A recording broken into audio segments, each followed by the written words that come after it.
Je suis le bon berger qui donne sa vie pour ses brebis. Le Seigneur soit avec vous et avec votre esprit. Évangile de Jésus-Christ selon saint Luc. Gloire à toi, Seigneur. En ces jours-là, Jésus s'en alla dans la montagne pour prier, et il passa toute la nuit à prier Dieu. Le jour venu, il appela ses disciples et en choisit 12, auxquels il donna le nom d'apôtres. Simon, auquel il donna le nom de Pierre, André, son frère, Jacques, Jean, Philippe, Barthélemy, Matthieu, Thomas, Jacques, fils d'Alphée, Simon, appelé le Zélote, Jude, fils de Jacques, et Judas Iscariote, qui devint un traître. Jésus descendit de la montagne avec eux et s'arrêta sur un terrain plat. Il y avait là un grand nombre de ses disciples et une grande multitude de gens, venus de toute la Judée, de Jérusalem et du littoral de Tyr et de Sidon. Ils étaient venus l'entendre et se faire guérir de leur maladie. Ceux qui étaient tourmentés par des esprits impurs retrouvaient la santé. Et toute la foule cherchait à le toucher, parce qu'une force sortait de lui et les guérissait tous. Acclamons la parole de Dieu. Louange à toi, Seigneur Jésus. L'Église célèbre aujourd'hui la fête de 2 apôtres, Simon, dit le Zélote, et Saint Jude Thaddée. J'avoue que jusqu'à ce que j'entre en contact avec le peuple mexicain, je n'avais pas une grande dévotion pour Saint Jude. En Espagne, il y a une dévotion pour lui, mais pas de la même manière qu'au Mexique. Et cela m'a beaucoup appris. Aujourd'hui, je veux donc consacrer cette méditation à ce que nous, les prêtres, appelons la religiosité populaire. Je crois qu'après le Concile Vatican II, dont certains disent qu'il a été un concile d'intellectuels, et pour les intellectuels, une partie importante du peuple de Dieu s'est sentie déconcertée, mal comprise, mal écoutée. En Europe, bien sûr, de nombreuses paroisses ont supprimé la récitation du rosaire et ont même transporté les images des saints dans les caves ou les sous-sols. Beaucoup de gens ont senti que ce qui était important pour eux disparaissait et ils se sont sentis frustrés, déçus, abandonnés. Bien sûr, l'essentiel n'a jamais disparu, et cela a été encore plus évident. La parole de Dieu, par exemple, qui avant peut-être n'était pas tellement prise en compte, mais il n'y avait pas de raison de donner de l'importance à une chose tout en rejetant ou en marginalisant l'autre.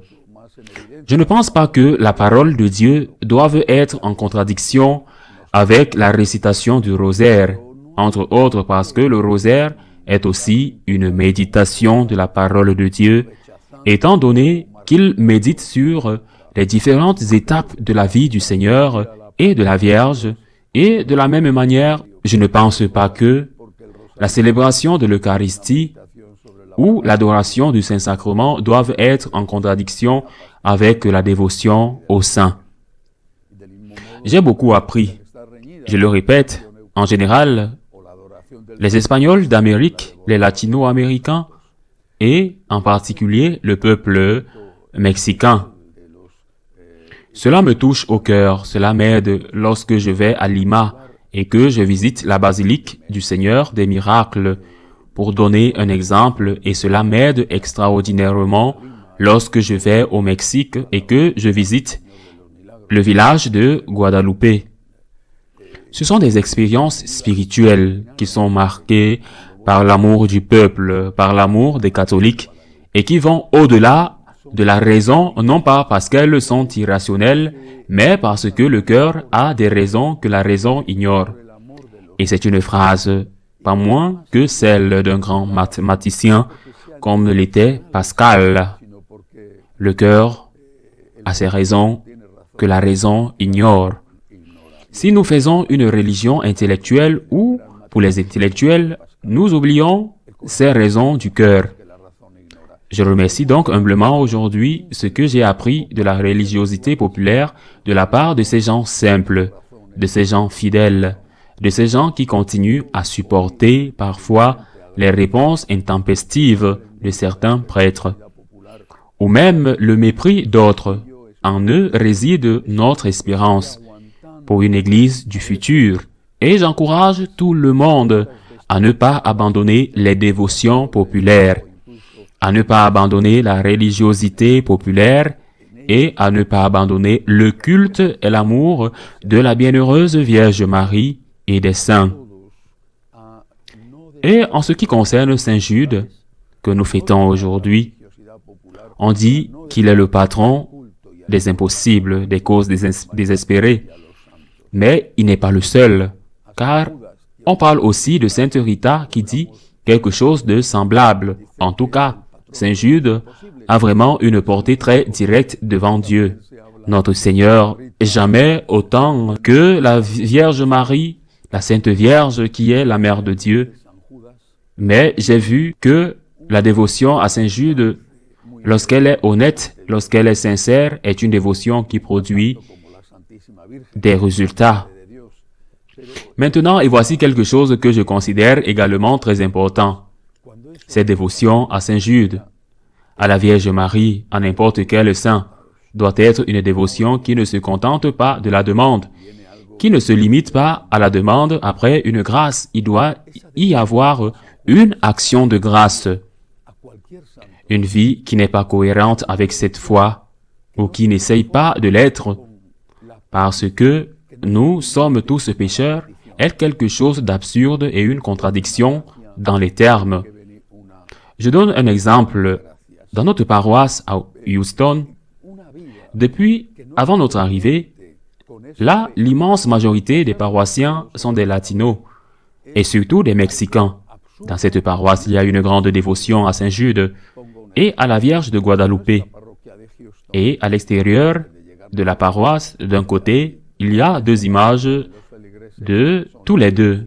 Quand il y a 2 ans, on nous a donné la paroisse et que j'étais là pour accompagner les prêtres dans les premiers pas. Il m'a semblé que je devais enrichir, décorer un peu plus ces 2 images qui étaient dans la rue, sur un mur de l'église, mais dans la rue. J'ai acheté des pots. J'ai mis des fleurs. Le lendemain, ils avaient volé les pots, les fleurs. Ils avaient tout volé. Qui? C'était de peu de valeur, mais qui? Il est possible que certains de ceux qui sont allés là pour prier Saint Jude ou la Vierge de Guadalupe se soient dit « Oh, ce pot ferait bien dans le jardin de ma maison. » C'est possible. Je ne sais pas. Je ne l'ai pas vu. C'est la nuit qu'ils l'ont volé. Mais voler devant une image, quelque chose, je le répète, qui n'avait pas beaucoup de valeur. C'est une anecdote. C'est un exemple. Et en aucun cas, on ne peut le généraliser. L'immense majorité des dévots ne font pas ces choses. Et je ne sais même pas si cela a été fait par un dévot qui était allé prier et qui a dit en passant, « Je ramène quelque chose à la maison. » Mais cela sert d'exemple. Si nous aimons la Vierge, si nous aimons Saint Jude, pour donner 2 exemples, nous devons essayer d'être cohérents avec la foi que nous professons. Quel est l'intérêt d'avoir une dévotion à Saint Jude, d'aller lui demander de l'aide pour votre fils, pour un travail, pour un parent qui est dans une situation d'immigration et qui ne sait pas s'il est arrivé à destination, pour un problème de santé, pour n'importe quelle raison? Quel est l'intérêt d'aller demander cette aide qui exprime une foi sincère dans la puissance de Dieu et dans l'intercession de ce saint? Si votre vie n'a rien à voir avec cela, je me souviens qu'il y a de nombreuses années, on m'a parlé d'une image de la Vierge Marie en Colombie, que l'on appelait la Vierge des tueurs à gages.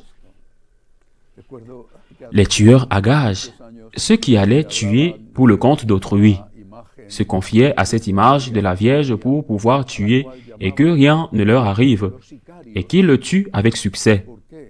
Peut-il y avoir une plus grande absurdité et une plus grande contradiction que de demander à la Sainte Vierge de t'aider à tuer? De t'aider à tuer. Par conséquent, j'insiste, les dévotions populaires sont extraordinaires. Elles sont très importantes. Elles doivent être accompagnées et ceux qui les ont ne doivent en aucun cas les perdre.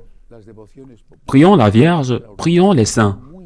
Allons à Saint Jude pour demander son intercession auprès de Dieu. N'oublions pas que c'est Dieu qui fait les miracles et non la Vierge ou les saints. Ce sont des intercesseurs. Mais que notre vie essaye d'être cohérente avec ce que nous demandons. Nous n'allons pas demander à un saint de nous aider à tuer ou de nous aider à voler.